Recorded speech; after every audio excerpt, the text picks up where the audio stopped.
or I found my people. It's generally you're finding people who are maybe you're a minority pack and you find people who are in that pack that you never interacted with before. And it's like, wow, okay, I'm not weird, or even if I am weird, at least the other people are weird and we can all share that weirdness together versus like being by yourself all your life.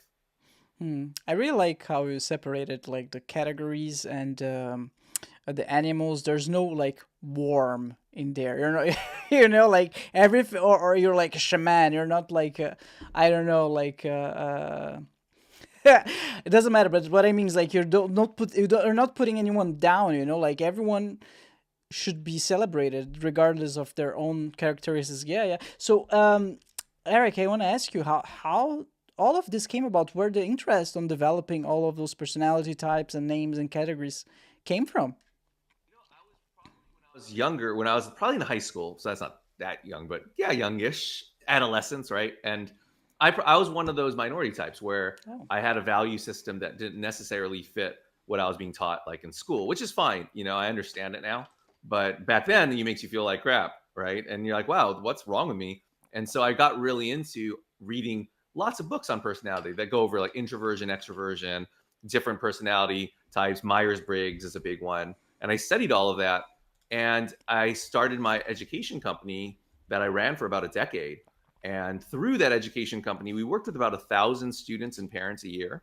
And meeting all these different students and parents and teachers, working with them, I started understanding that there was more to it than that, and I developed my own personality typing methodology based on the practical experience I had working with my own teachers and my own students for that decade.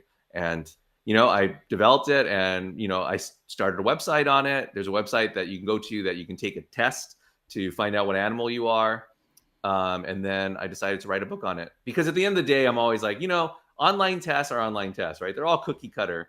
And even like if you buy a book and they have like this 70 question test in front of it, that's still a cookie cutter test, right? So at the end of the day, I think it's more important to understand the methodology, which is what my book goes over, so that you can really discover who you are. That's so interesting. And we're not talking about those tests that people used to do on Facebook, like discover which Harry Potter character you are, and then you just submit all your data and they give you. It's not that what we're talking about, right? Yeah, you figure out what house you're in. You put your email address and your social security number. No, no, it's not. The fun thing, like, people love tests like that. And the funny thing is, if you learn my personality typing methodology, you can put characters right into different types. In the book, I use a lot of pop culture, right, to help people like go, oh, okay, I'm like Hermione, or I'm like Mm. Harry.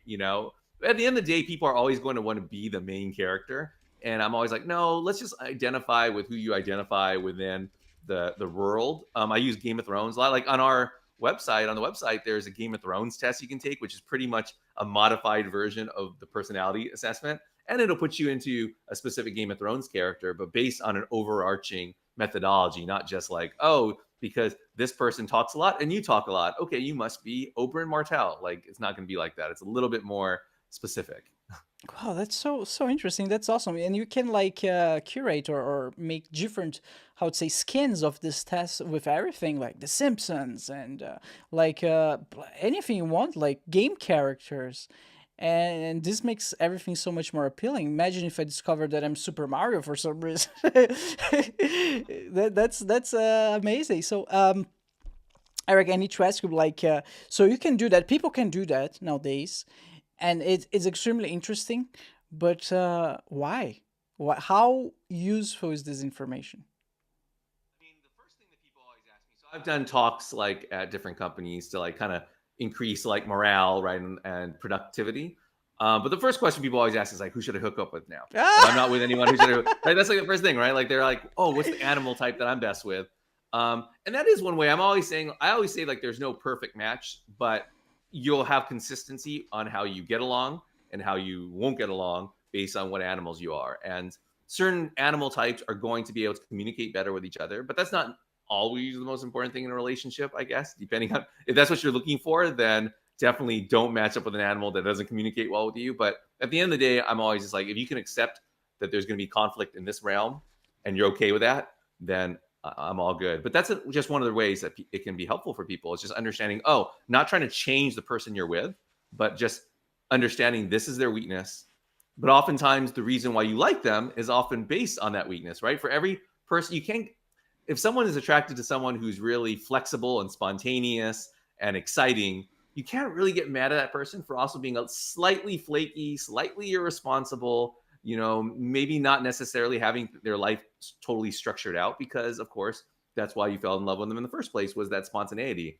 right? You can't fall in love with that and then try to change it, because then you're going to also change the things that you really love about that person. So I think, and this is really useful in relationships, but also useful in the workplace, right? Like not only like working with people better and understanding the best way to communicate with them and make them the most productive, but also understanding what's going to make what you really truly love, right? Like there's a lot of people who come up to me with their midlife crisis, right? And having like, oh, like I'm doing this job for 25 years and I hate it and I don't know why I'm doing it, and that's kind of a cool way to figure out what you really love or what you really want to do. Wow, like it's powerful. You can use it to improve your loving relationships, not to change the people you love, because but to understand them better, and hopefully get more sympathy, right? I saw somewhere that the highest form of love is empathy. I don't know if that's true, but it's a beautiful phrase. And I guess like if you know more about your partner and their personality type, you can get more empathy towards them. On the working setting, though, like you might know a little bit more about your coworkers, but or not even your coworkers, but the people who work beneath you. Would you say that's the benefit? Yeah, it's beneficial for I think everyone. I mean, it's also, it's always good to know why your boss is the way they are. Of Oh, course, you yeah, can't really change that, but at least yeah. you can kind of get them. At least you can understand it better. But also, yeah, to know the people underneath you who are working for you. I use it a lot with my teachers, right? I taught this to my teachers with my company so they could work with their students better, right? A lot of teachers have this mindset like, okay, this is what I value, this is what I think is important, and I'm going to take that and put it into this student's brain.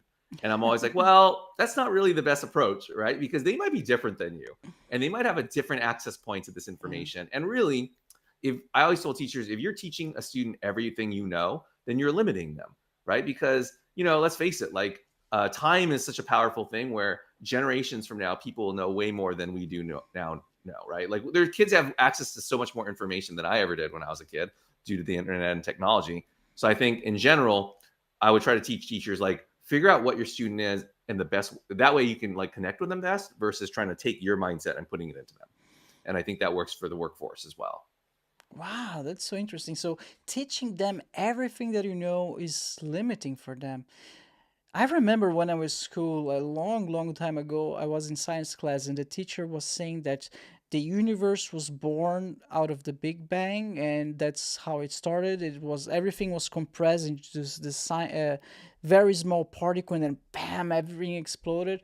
And then I remember, Eric, I remember asking very vividly, like, is that true? Like that's exactly what happened. She said, "Yeah, that's it." And moving on, and and and now I'm an adult, right? I no one knows for sure. No one knows, but that's the most well-known theory that most scientists agree, but it's just a theory, right? The Big Bang theory, as far as I understand, and no one know what was there before and why it happened. But the way she spoke was like, yeah, that's it. Like, shut up. She didn't tell me to shut up, but I think she was limiting myself, right? Right. And unfortunately, yeah, like that's probably because, and look, this is going to sound like I'm taking shots at this personality type, but a lot of gatherers, that personality path, become teachers because Oh, their value is safety and security, right? So, especially in elementary school, but also in high school, like their idea of like safety and security is keeping something structured, organized, and certainty is something that feels very safe to them, right? If we are certain about things, then in a way, it makes us feel more comfortable with our surroundings. And in a certain way, it's good, right? Like we want school to be safe, a safe place, especially elementary school. You want things to be maybe not as questioned as much when you're younger, at least to have some like foundational values. But at the end of the day, as we grow up, we start learning like, oh, there are things that we should question. And at the end of the day, the world, we don't know much about this world. We probably know about 10%. And the things that we do know, we have to be okay with like totally changing them if we get new information, right? And does that make us feel a little less safe? Yes. But at the end of the day, it's the truth. But once again, it's based on our personality, right? Some personality types only value the truth. They only value information and they only value objectivity versus other types want